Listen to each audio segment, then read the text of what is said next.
नमस्कार दोस्तों, तो कैसे हैं आप। YouTube चैनल साहित्य अध्ययन पर आपका स्वागत है।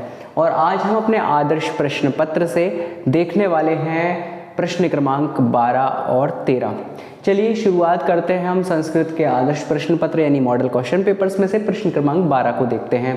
इससे पहले हम और भी क्वेश्चंस कर चुके हैं जिनका सॉल्यूशन और एक्सप्लेनेशन के वीडियो चैनल के प्लेलिस्ट में आपको मिल सकते हैं। आप उनको ज़रूर देखिएगा और आने वाले वीडियो भी ज़रूर देखिएगा। चलिए प्रश्न क्रमांक 12 देखते हैं। प्रश्न क्रमांक 12 में लिखा है अधोलिखितानि वाक्यानि कः कम प्रति कथयति, यानी कि नीचे दिए हुए जो वाक्य हैं वो किसने किससे कहे हैं। कह यानी किसने और कम यानी किसको।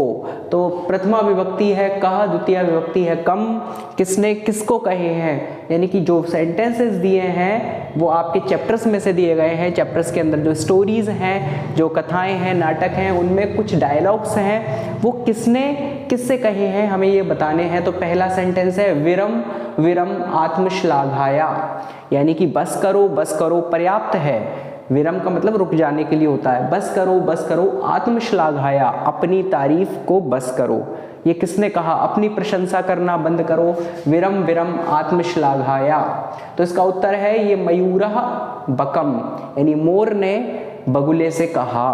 आगे बढ़ते हैं। दूसरा प्रश्न है अयि शुभे किमेवं रोदिषि उच्चताम, यानी कि हे शुभे, हे सुंदरी, किमेवं किस लिए इस प्रकार, किम यानी किस लिए, क्यों, क्या, एवं यानी इस प्रकार, रोदिषि यानी रो रही हो, उच्चताम यानी ऊंचे स्वर में जोर से, यानी कि हे शुभे, हे शुभ मंगलमयी जो गाय है, सुरभि है, उससे देवराज इंद्र कह रहे हैं कि हे शुभे किमेवं रोदिषि, क्यों रो रही हो, उच्चताम इतना जोर से विलाप क्यों कर रही हो।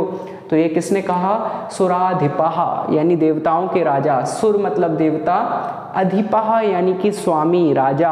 तो देवताओं के राजा हैं इंद्र। सुराधिपः किसने कहा, सुराधिपः। और किससे कहा, सुरभिम, यानी कि देवताओं की जो गाय है, इंद्रलोक की, सुरलोक की, स्वर्ग की जो गाय है सुरभि, उनसे कहा, कामधेनु से कहा।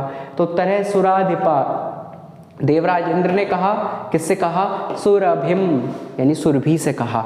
अगला है अनृतम वदसी चेत काकः दशेत, यानी कि अनृतम वदसी झूठ बोलोगे, चेत तो, काकः कौआ, दशेत काटेगा। जैसे हमारे यहाँ डायलॉग है ना, हम लोग अक्सर बोला करते हैं कि झूठ बोले कौआ काटे। एक बॉलीवुड की मूवी में बड़ा प्रसिद्ध गीत है, झूठ बोले कौआ काटे काले कौए से डरियो। वो पूरा गीत मैं नहीं गाऊंगा। तो वो एक जो पंक्ति है हमारे यहाँ बड़ी प्रचलित है कि झूठ बोलने से कौआ काटता है, यानी सच नहीं है लेकिन एक तरह से डायलॉग की तरह प्रचलित हो गया कि झूठ बोले कौआ काटे। तो अनृतम वदसी झूठ बोलोगे, चेत तो, काकः दशेत कौआ काटेगा। ये एक प्रकार की क्या है, एक प्रकार का लोकोक्ति बन गई है, मुहावरा बन गया, संसार में प्रचलित हो गया है। तो अगर आपको संस्कृत में बोलना है कि झूठ बोले कौआ काटे, तो कैसे आप बोल सकते हैं संस्कृत में, अनृतम वदसी चेत काका दशेत। तो ये हमको संस्कृत में भी इस प्रकार के डायलॉग्स हमें मिल गए, कभी बोलना हो कभी मन हो। तो अनृतम वदसी चेत काका दशेत, झूठ बोले तो कौआ काटे। किसने कहा ये, काकः कौए ने कहा। किससे कहा, पिकम कोयल से कहा। ठीक है, तो यहाँ पर जिसने कहा है उसकी प्रथमा विभक्ति लगी है और जिससे कहा है उसकी द्वितीय विभक्ति का प्रयोग किया गया है। तो इस प्रकार से ये प्रश्न 12 यहाँ पर संपूर्ण हो जाता है। आइए हम प्रश्न क्रमांक 13 देखते हैं। तो प्रश्न क्रमांक 13 में हम श्लोक देखने वाले हैं। देखिए प्रश्न क्रमांक 13 में क्या कहा है कि प्रश्न पत्रे समागतान श्लोकान विहाय स्वपाठ्य पुस्तकात सुभाषित द्वयम लिखत।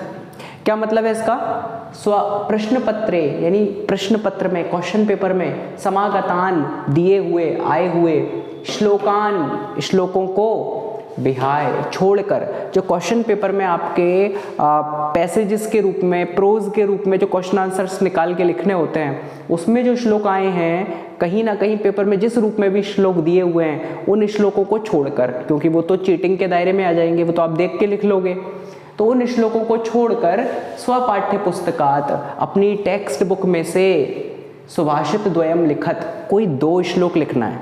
अब लिखा है कि स्वपाठ्य पुस्तकात्, इसका मतलब ये नहीं कि आप एग्जाम में पुस्तक लेके चले जाएं, बल्कि आपको जो पुस्तक से याद हो, कहने का तात्पर्य है। तो लिखा है प्रश्न पत्रे समागतान श्लोकान विहाय, प्रश्न पत्र में दिए गए श्लोकों को छोड़कर स्वपाठ्य पुस्तकात्, अपनी टेक्स्ट बुक से सुभाषित द्वयम लिखत, 2 श्लोक लिखिए। चलिए 2 श्लोक हम देख लेते हैं। हम 2 नहीं बल्कि 4 श्लोक देखेंगे और उनके मीनिंग भी जानेंगे, जिससे आप 4 श्लोक याद करके जाएं, क्योंकि हो सकता है ये 2 श्लोक मैंने समझाए और ये 2 श्लोक आपके एग्जाम पेपर में आ गए।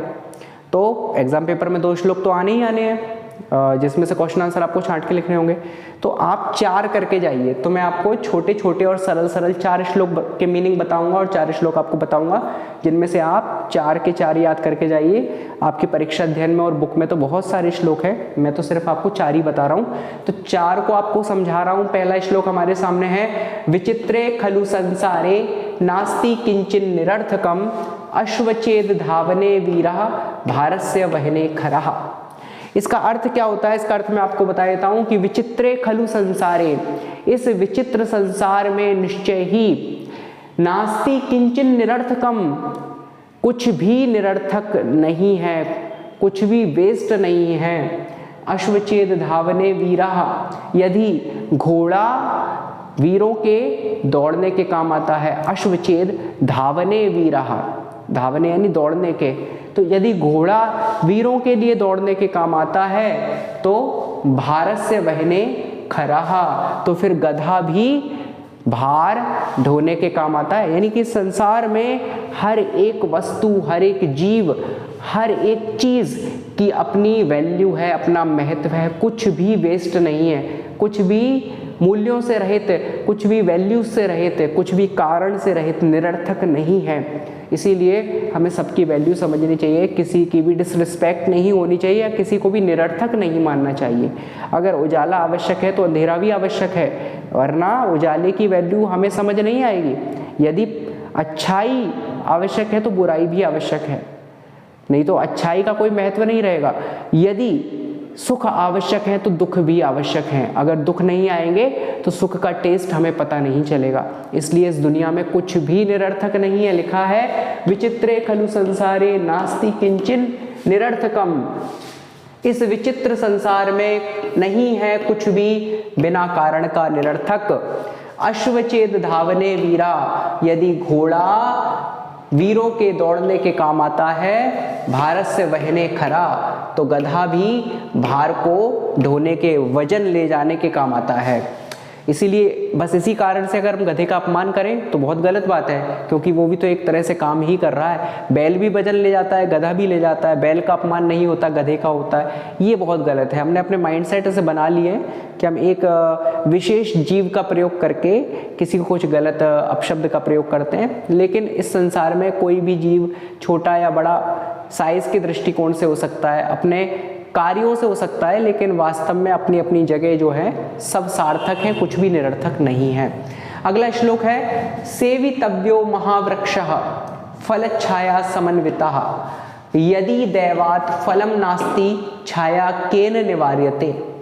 तो श्लोक कह रहा है सेवितव्यो महावृक्षः, महान वृक्षों की सेवा करनी चाहिए, उनका सेवन करना चाहिए, उनकी रक्षा, धूप और उनको छाया सेवा करनी चाहिए। साथ ही साथ उनको समय समय पर जो भी उनकी आवश्यक चीज़ें हैं, जैसे जल है, जल से उनका सिंचन सब प्रकार से करना चाहिए। तो सेवितव्यो महावृक्ष, महान वृक्षों की सेवा करनी चाहिए। फल छाया समन्विता, वे फल और छाया से समन्वित होते हैं, यानी वे फल भी देते हैं और हमें शेड भी देते हैं, हमें शेड भी देते हैं। यदि दैवात् फलम नास्ति, यदि दुर्भाग्य से फल नहीं आते तो क्या होगा? छाया के न निवार्यते, छाया कौन निवार सकता है, छाया कौन दूर कर सकता है? पेड़ों की छाया तो बनी रहती है। तो पेड़ों के पास वह विशेषता है, अगर फल नहीं देते तो छाया जरूर देते हैं। इसीलिए हमें पेड़ों को कभी काटना नहीं चाहिए, बल्कि उनकी सेवा ही करनी चाहिए, उनको संभालना चाहिए। वे इस धरती की धरोहर हैं, और ऐसी धरोहर हैं जो हम सबका भला कर रही है, मानव जाति का भला कर रही है, इस संपूर्ण संसार का भला कर रही है, धरती के इकोलॉजिकल बैलेंस को बनाए हुए है, साथ ही साथ हमारे पर्यावरण में ऑक्सीजन की मात्रा को भी सही रूप से चला रही है। इसीलिए पेड़ों की जो पैदावार है, पेड़ों की जो बढ़ोतरी है वो इस दुनिया के लिए बहुत आवश्यक है। इसीलिए लिखा है सेवितव्यो महावृक्षा, महान वृक्षों की सेवा करनी चाहिए। फल छाया समन्विता, वह फल छाया से समन्वित होता है। यदि दैवात फलम नास्ति, यदि दुर्भाग्य से फल नहीं मिलता, छाया केन निवार्यते, छाया कौन ले सकता है, छाया तो रहेगी। इस प्रकार से ये 2 श्लोकों के अर्थ हमने जाने। आइए तीसरे और चौथे श्लोक को भी देख लेते हैं। तो तीसरा श्लोक हमारे सामने है, एकेन राजसिंहेन या शोभा सरसो भवेत, न सा वक सहस्रेण परितस्तीर वासिनः। इसका क्या मीनिंग है? एकेन राजसिंहेन, एक राजसिंह के द्वारा ही, या शोभा सरसो भवेत, सरोवर की शोभा होती है। अर्थात सरोवर पर जो सजावट है, सरोवर पर जो आकर्षण का केंद्र है, वो एक राजहंस होता है। नसा वक सहस्रेण परितस्तीर वासिना, ना कि किनारों पर वास करने वाले हजारों बगुले। क्या मतलब है इसका? नसा, ना कि, वे, सा बहुवचन है, बक सहस्रेण, सहस्रों यानी हजारों, बक यानी बगुले, सहस्रेण तृतीया लगी के, यानी कि हजारों बगलों के द्वारा, परितस्तीर वासिना, किनारों पर निवास करने वाले। तो मीनिंग निकल रहा है कि सरोवर की शोभा, की सुंदरता, उसका सौंदर्य, उसके आकर्षण की वृद्धि एक राजहंस के द्वारा ही हो जाती है, ना कि उसके किनारे पर वास करने वाले हजारों बगलों के द्वारा। तो इससे हमें पता चलता है कि शोभित करने के लिए एक कुल को, एक परिवार को, एक स्थान, एक विद्वान, एक गुणवान व्यक्ति ही काफी पर्याप्त है। हजारों गुणी या हजारों निर्गुणी जो गुण से रहित हैं, ज्ञान से रहित हैं, ऐसे 1000 लोग भी इकट्ठे हो जाएं तो भी शोभा में वृद्धि नहीं कर सकते, बल्कि एक ज्ञानवान, एक गुणवान व्यक्ति यदि सभा में उपस्थित हो जाए तो पूरी सभा को सुशोभित कर देता है अपने वक्तव्य के द्वारा, अपने विचार के द्वारा। यह है ज्ञान का और गुणों का महत्व। तो इस प्रकार ये श्लोक हमें बताता है। अगला श्लोक क्या कहना चाहता है? आचारः प्रथमो धर्मः इत्येतद् विदुषां वचः तस्माद् रक्षेत सदाचारम प्राणेभ्योपि विशेषता। अर्थात आचारा प्रथमो धर्म, जो हमारा आचरण है, जो हमारे एटिकेट्स हैं, जो हमारे अच्छे गुण हैं, वे हमारा पहला धर्म है। पहला धर्म व्यक्ति का क्या है? कोई भी रिलीजन, कोई भी पंथ, संप्रदाय, मजहब की बात नहीं है, बल्कि व्यक्ति का पहला धर्म, धारयते इति धर्मा, जो धारण किया जाए वह धर्म है। तो यहाँ पर धर्म की बात चल रही है। व्यक्ति का पहला धर्म क्या है? मनुष्यता का पहला धर्म, इंसान का पहला धर्म क्या है? आचारः प्रथमो धर्मः। उसके आचरण, उसके एटिकेट्स, उसके अच्छे काम, उसकी गुड डीड्स, उसके जो भी अच्छे विचार है, जो भी वो अच्छे कार्य करता है, जो भी उसका सदाचार है, आचरण है, वह उसका पहला धर्म है। लिखा है आचारः प्रथमो धर्म, आचरण ही पहला धर्म है। इत्येतद् विदुषां वचः, यह विद्वानों के द्वारा कहा गया है। तस्माद् रक्षेत सदाचारम, इसीलिए सदाचार की, अच्छे आचरण की सब प्रकार से रक्षा करनी चाहिए। प्राणेभ्योपि विशेषता, प्राणों से भी विशेष रूप से। अर्थात पूरे श्लोक का मीनिंग है कि आचरण ही मनुष्य का पहला धर्म है। यह विद्वानों के द्वारा कहा गया है, इसीलिए सदाचार की प्राणों से भी विशेष रूप से रक्षा करनी चाहिए। अर्थात प्राणों से भी ज्यादा सदाचार की रक्षा करनी चाहिए। वह हमारे लिए प्राणों से भी बढ़कर है, क्योंकि व्यक्ति सदाचार के बल पर सहस्रों वर्षों तक जीवित रहता है। यह शरीर तो नष्ट हो जाता है, लेकिन यश रूपी शरीर जो है वो सदैव जीवित रहता है। इस प्रकार से हमने ये तीसरे और चौथे श्लोक के अर्थों को जान लिया।